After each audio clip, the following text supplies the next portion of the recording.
Next, we will hear from Manuel Sanches of Eno, excerpted from a recent panel discussion on effective M&A integration.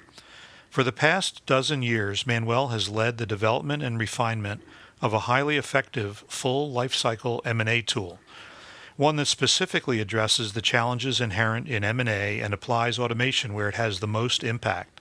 Along the way, and with the guidance and input of numerous M&A corporate practitioners and customers, Manuel has compiled a list of attributes, a framework of what your M&A tool needs to do for you to help you maximize the value of your M&A activity.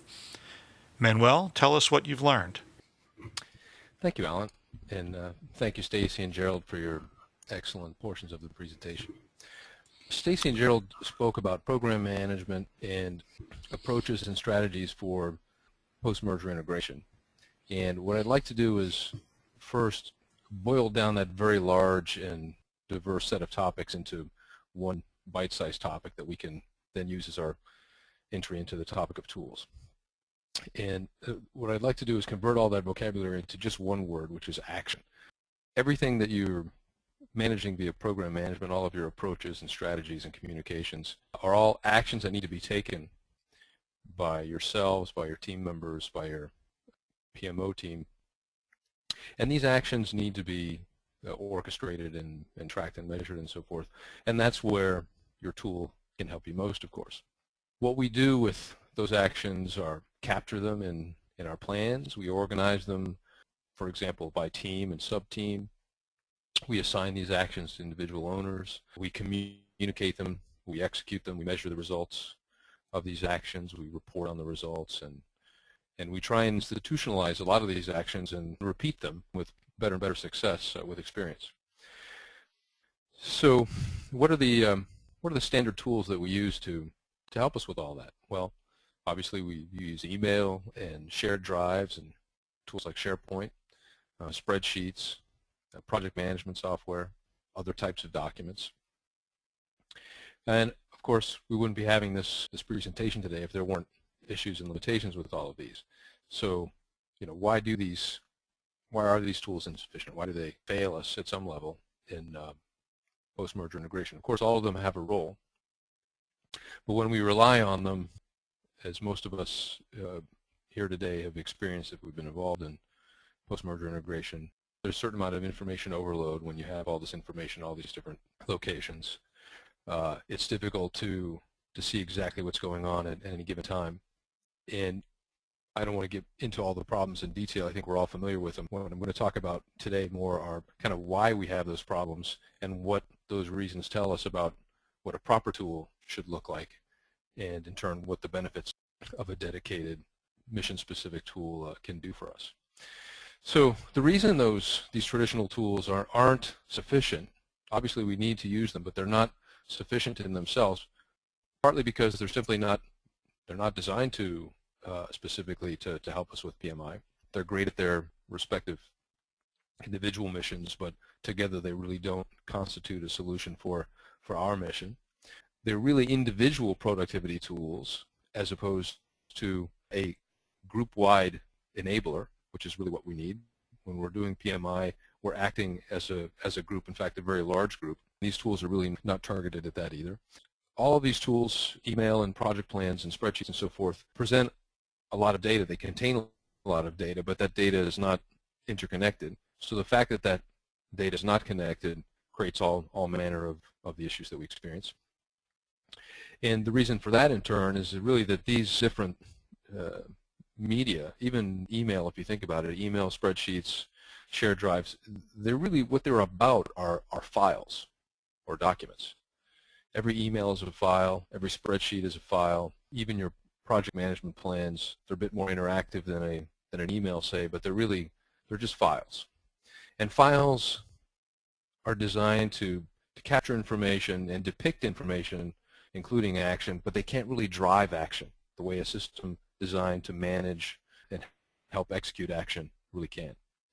So to summarize, all of these traditional tools fail us because they are individual file and document oriented individual productivity tools with isolated islands of disconnected data. Let's go to the next slide, please. All right, so what should a proper post-merger integration tool look like? What are the fundamental requirements of a tool? What should they be that will not have these same sorts of issues? Well, let's start with the obvious. It should be designed for supporting post-merger integration. It really should be PMI mission specific. Secondly, it should not be file-based. It should be database driven. Just as in the other areas of your company like supply chain and finance and HR and so forth, all of these areas are typically supported by a database, an enterprise database-based infrastructure.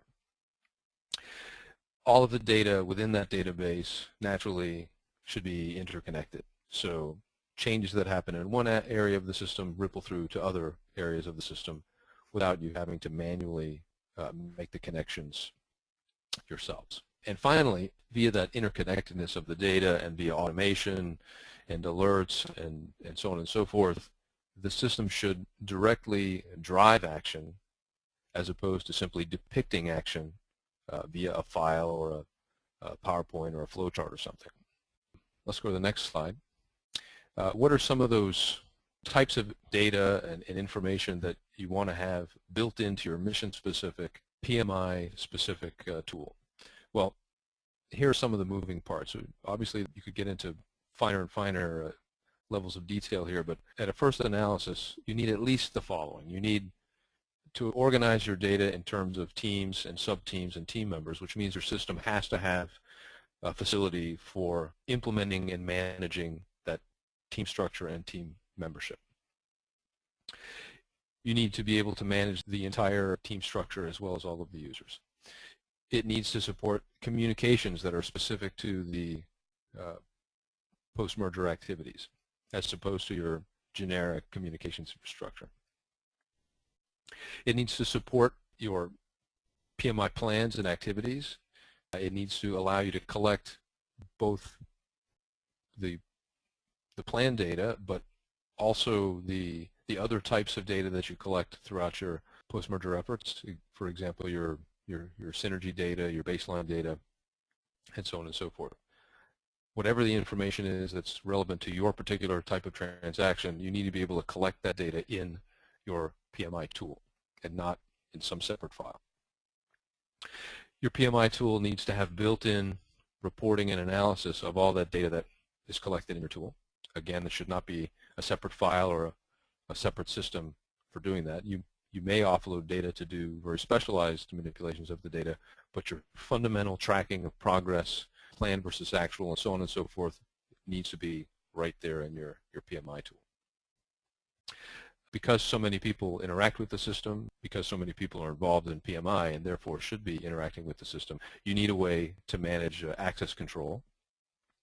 And that access control, once again, should reflect the specific requirements of PMI. Once you see some examples in real tools, this might make more sense, but for now, I would simply summarize the access control issue by pointing out that post-merger integration obviously involves a lot of sensitive information, and the requirements of controlling who can see and edit and pass on that information follow certain patterns that are specific to PMI, and you shouldn't have to be reinventing that wheel. Your PMI tool needs to have baked-in access control. And finally, all of the above needs to be administered, and that should be facilitated by simple tools for doing that, so that also needs to be part of the tool. So, sort of the next slide. Now, if your tool has your team member management and your team structure and communications and all of your action planning and data collection and so forth, the benefits that you gain are, or at least some of them are, as follows.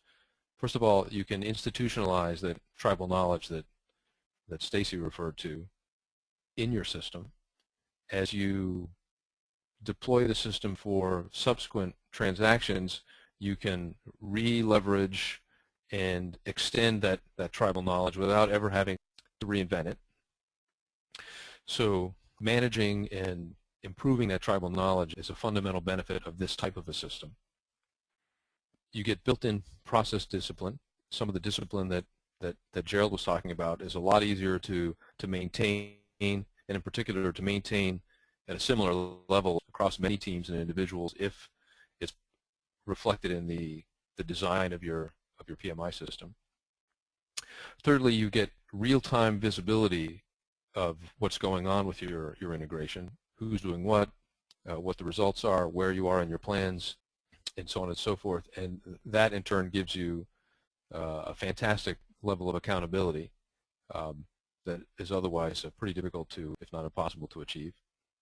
And because you have real-time visibility and all of your PMI data live in a single system, all interconnected, that gives you the next benefit, which is the near instantaneous reaction speed. As your plans track or perhaps don't quite track where they should be, you're able to quickly identify not only how far off they are from plan, but why and who's responsible, so that you can immediately get things back on track or change your strategy as needed. The next to the last benefit on the list is execution efficiencies. You save immense amounts of time for your team members, your managers, the program office, that you are no longer wasting in chasing after data and so on and so forth that we'll be speaking about in a moment. And that freed up time makes you much more efficient in your integration efforts as a whole. And that in turn leads to our final benefit on this slide, a faster and more complete capture of the intended value of that particular transaction. Let's go to the next slide.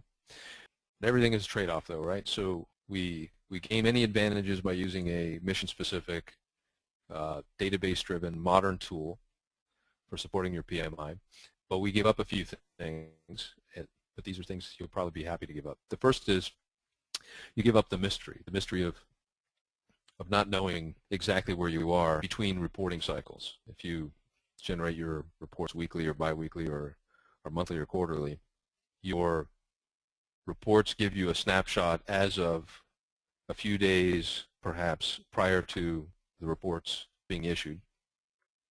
And once that report's issued, there's a certain time during which you have no real knowledge about what's going on, just the more sort of grapevine knowledge. If you're on the steering committee, for example, you need to wait for the next report, which might be some way off. So in between, you have what I call a blackout period. So you give up blackout periods as well.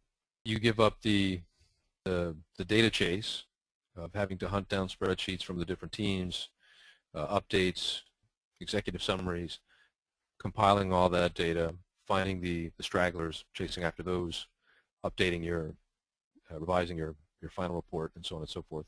And finally, you give up reinventing the wheel because your tool institutionalizes that tribal knowledge, as we spoke about, allows you to clone your effective practices and refine them with each transaction. But in return, as we mentioned earlier, we gain all of these other benefits.